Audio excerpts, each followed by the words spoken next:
yang ditulis oleh Kang Zamzam itu. Bentar. Saya 15 tahun penelitian dan saya banyak dikirimi, istilahnya nggak percaya 3 abad itu. Di rumah saya ada tulisan tangan Al-Mahfurlah Kiai Haji Muhammad Sanusi. Pondok Pesantren Babakan didirikan tahun 1715 yang kemudian tulis oleh Kang Zamzam. Ada di tangan saya. Jadi harus yakin. Ada, tulisan tangannya ada. Hakul yakin, ainul yakin. Tapi emong busung-busungan. Satu, jadi bukan fiktif, bukan hanya omongan-omongan belaka ya. Yang kedua, nasab Babakan itu saya temukan jadi bertebaran. Yang pertama dari beliau Kiai Haji Muhammad Sanusi, lengkap. Bahkan beliau ada satu sisi ya, tadi dari Pelabuh Siliwangi ya, itu ada satu sisi yang nanti ujung-ujungnya kesananya ke bangsa wayang.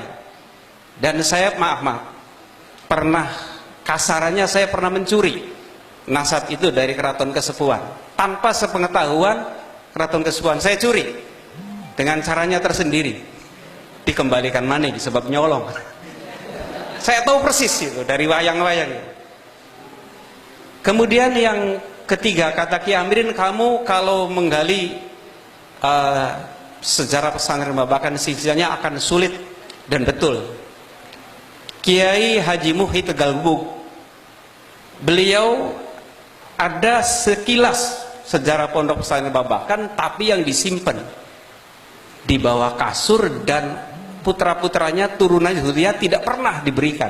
Saya 3 tahun membujuk beliau sehingga setelah beliau tidak bisa berjalan di kasur saja baru dibuka.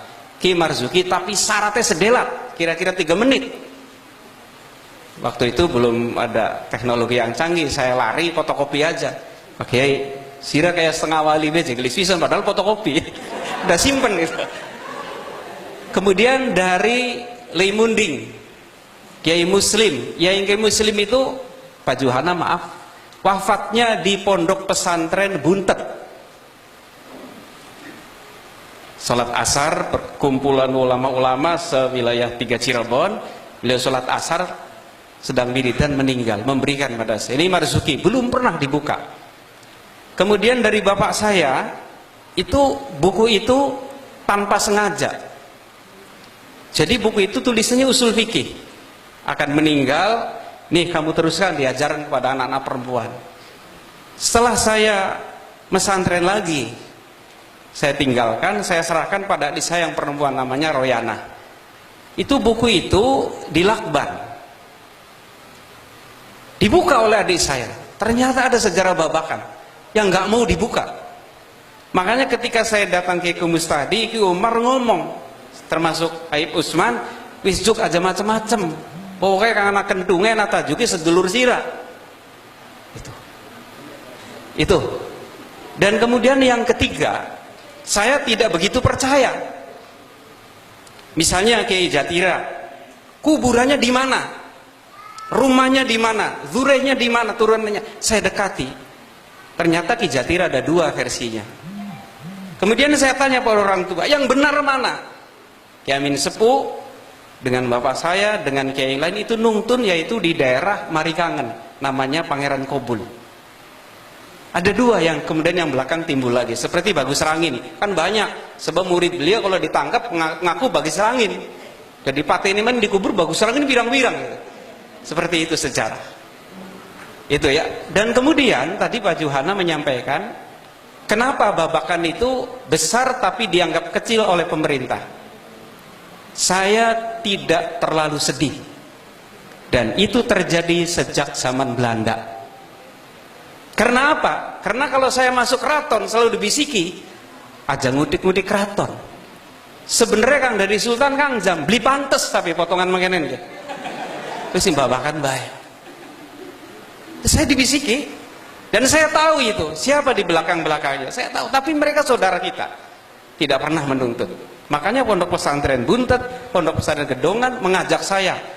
Untuk apa? Menurunkan keraton Besuban. Saya nggak mau. Sebab kerajaan Babakan wis ana ning sore pring. Gitu. Jadi intinya yang terakhir itu masalah tol.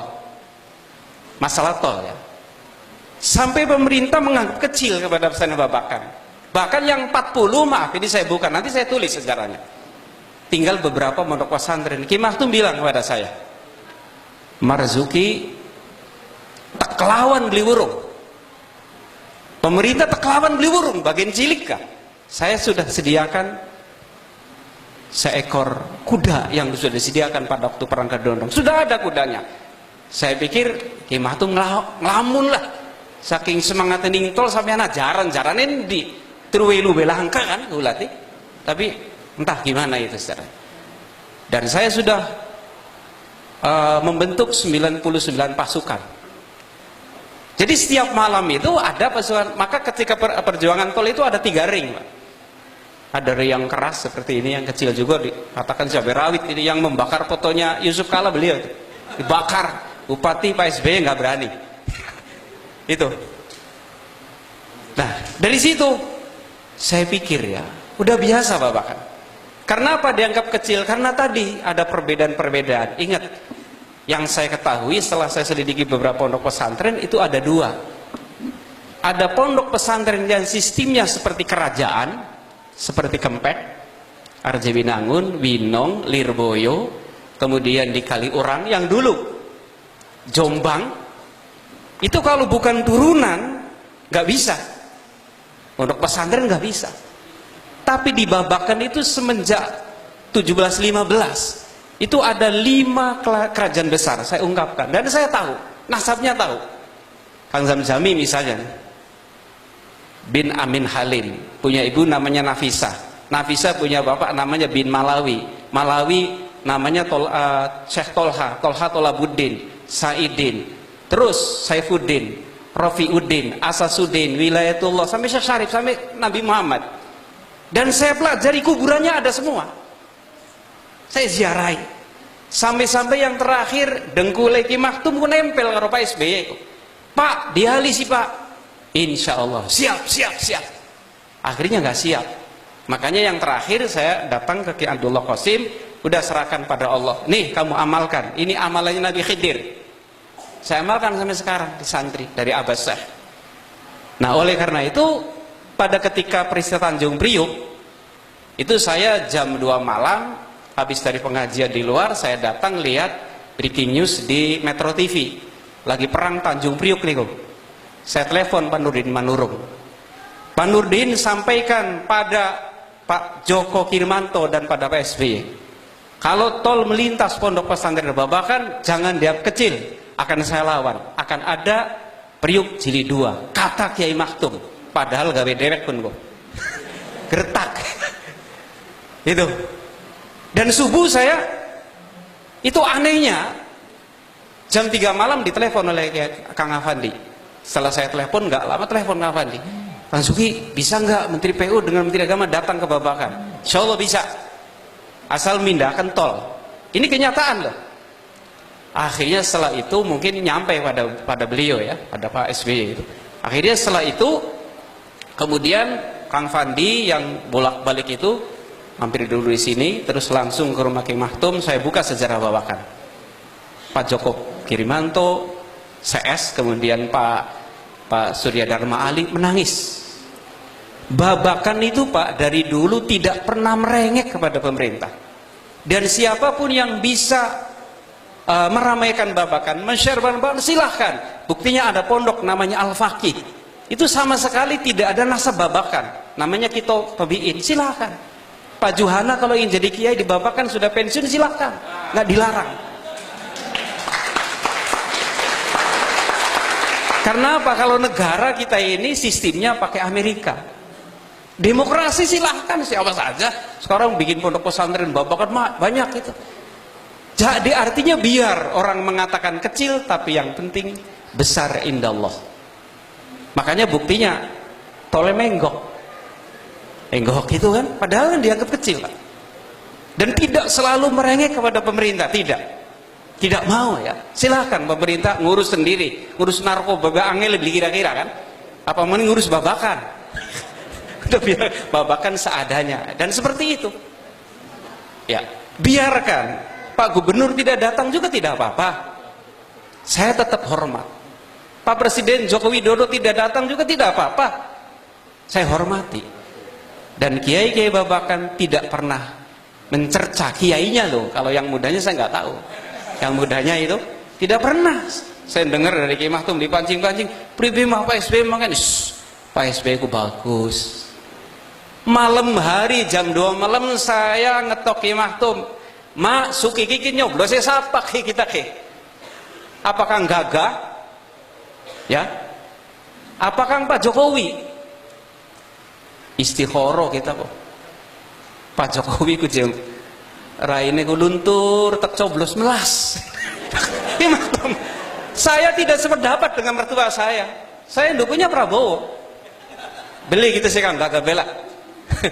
Itu Ki Mahtum nggak mau mencela pemerintah, nggak mau sekalipun, maaf ya, banyak pengkhianatan pada pondok pesantren babakan, silakan, tapi tidak pernah Ki Mahtum ajak pokoknya bakal kita pemerintah Indonesia NKRI ini nurut baik nurut, suketnya gak kan Pak Jokowi, bahasanya suketnya punya Pak Jokowi, kita hormati. Jadi tidak apa-apa, tidak pernah merasa kecil hati, dari dulu juga begitu. Itu intinya gitu, tapi tetap tidak boleh keluar dari NKRI. Itu babakan. Nah, yang terakhir saya harapkan dari sinilah akan terbuka nanti, akan terbuka sebab punten ya, ini panitianya anak-anak muda. Dulu kita punya momen ada 3 kali, yang nasional ada Mubes, kemudian Pramuktamar, kemudian yang ketiga itu Torikoh Jawa Barat ya, Torikoh nasional juga Jawa Barat ya. Maaf, tidak seperti ini. Kepanitiaan itu sangat teratur, sangat rapi ya, tapi karena ini waktunya mendadak ya, waktunya mendadak, sangat mendadak sekali. Nah, oleh karena itu maka seperti ini, tapi tidak apa-apa, ini satu pengalaman, ada hikmahnya insya Allah. Jadi Pak Johana, sampaikan salam kami kepada bapak-bapak, walaupun tidak hadir tetap kami hormat. Tepuk tangan untuk pemerintah, insya Allah. Tidak kecil hati ya. Nah itu, oleh karena itu siapapun misalnya, ya walaupun menantu di sini banyak menantu yang bikin pondok itu, karena mereka tidak tahu ya karakter pondok pesantren babakan, karena dilihatnya kan dari kasat mata, tidak tahu lapangannya. Kalau saya di sini tahu, makanya Kiai Bulkin ngomong kepada saya begitu, kamu tahu nggak Marzuki, ada bapaknya Kang Robah ini Agus ini, 16 pemuda pondok pesantren babakan ditembak waktu itu, waktu zaman peralihan dari penjajah ke peralihan ke RI waktu itu. Dan saya punya catatannya. Maaf, kalau kita ke rumah sakit di sebelah utara di Patro ada rumah sakit Jenderal Sentot. Itu beliau itu dengan anak buahnya menembak kiai-kiai babakan, tempatnya adalah di sebelah Kali Cimanuk. Saksinya Ki Bulkin, maksudnya Kang Zam saksinya. Tulis tuh. Sentot. Tapi hebatnya saya ngalem. Pas Sentot itu datang dengan mobil sedan waktu saya kecil. Datang di depannya musola Ki Masuki, dulu belum masjid. Datang ke rumah ibu saya, ngelamar santri Kang Amin, namanya Faidah, anak dadap. Padahal tahu bapak saya itu, beliau yang membunuh kiai-kiai babakan itu tahu. Tapi karena apa? Karena legowo. Udah dikawinkan, izin dulu sama Ki Masuki. Dari Ki Masuki dikawinakan, dikawinakan Min, ini seorang papa. Nah itu. Dan yang Kiai Tarmizi yang membunuh juga saya tahu orangnya, saya tulis, tapi belum saya ungkapkan. Itu ya. Jadi apa ya, pondok pesantren babakan Ciberem tidak akan merengek-rengek. Walaupun pondok kayak kandang sapi itu miri-miri, tapi yang penting mutunya, nasionalisnya, tidak membuat anak-anak jadi radikalisme. Maka kemarin ketika ada gerak jalan itu ada anak yang bentuknya kayak teroris. Dicolet-colet, nggak apa bom, melaku-melaku. Pak Sonjaya bilang diamanatkan, padahal kreatif anak gitu. Itu kan karena enggak. Itu Dan saya ketika itu Pak Reskrimnya itu apa, Bareskrim itu, kalau Pak Didi mungkin kenal dulu, itu saya dipanggil di kecamatan, di Kapolsek, Ki Marzuki, Bapak tahu ini, oh tahu semua Pak. Dan saya tidak sekedar tahu, saya rekam. Jadi nanti dalam perjuangan split tol dan lain-lain ada sisinya sendiri. Karena apa? Karena kami diajarkan dari mulai perang Kedongdong. Jadi tahu ya, cuman pura-pura tidak tahu gitu. Pura-pura tidak tahu perjalanannya. Seperti itu Pak. Jadi insya Allah silakan mau pakai madhabnya Pak Dokter ini Pak Adib, silakan. Istilahnya pesantren di Pai ini silakan. Kalau mampu ya, kalau mampu silakan. Tadi kata Pak Kiai juga, kata Pak Ustadz itu bakal wis marak sih diterima beli apa sih, apa gitu. Tapi kalau nggak memberi juga tidak akan meminta, tidak akan memaksa pemerintah, insya Allah tidak, dan tetap akan setia pada NKRI. Yang terakhir itu ada anggota DPR datang ke rumah saya, Anzuki ini akan ada survei warung-warungnya Kiai Babakan pengen anak pacet. Saya katakan, punten loh, ini orang sini tahu embek cipeng, Kiai dagang embek cipeng karo ibunya iye di doling santri ngumakan ya anak lakang nanggung, Kiai lakang nanggung. Kebetulan kalau punya mobil itu kan rahmatan nazila aja, tiba-tiba turun begitu aja. Saya katakan, loh kok kalian tidak pernah memikirkan kami siang malam. Coba tanya kepada Ki Maktum, berapa orang yang gratis di situ? Sekitar 20-an. Kang Zamzami ibunya, ada 40-an putar tidak dibayar, dari sekolahnya itu dibayar oleh nyai, oleh kiai-kiai. Tuh, ya, saya tahu persis karena saya ada di dalamnya. Tapi orang tua saya tidak pernah ngomong mengatakan kamu harus ini, bikin proposal, ngerengek pemerintah, minta. Jangan berdiri di atas kaki sendiri. Lebih baik menjadi tangan yang di atas daripada tangan yang di bawah. Itu. Terima kasih, mudah-mudahan ada manfaatnya. Nanti juga saya akan menyusul tulisan Kang Zamzami, tapi nanti konteksnya tidak sama dengan beliau, dengan kekhasan Babak.